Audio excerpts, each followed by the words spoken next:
Hey there, fitness enthusiasts! Welcome back to our channel. Today, we're diving into a beginner's guide to fitness with simple exercises to kickstart your journey. Let's get started. First up, we have the good old push-ups. This classic exercise works your chest, shoulders, and triceps.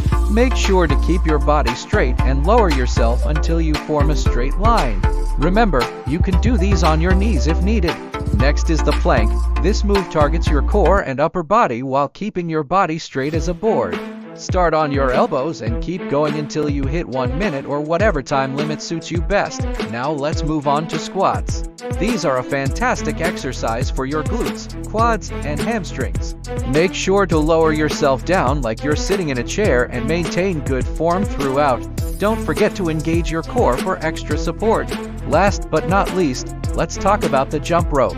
This cardiovascular exercise helps improve heart health and burns calories while toning muscles all over the body.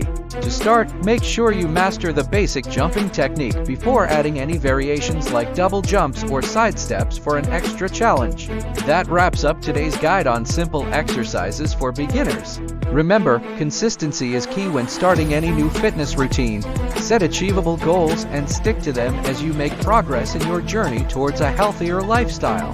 Thanks for tuning in today, and don't forget to hit that like button and subscribe for more fitness tips and advice. Until next time, stay fit and keep moving.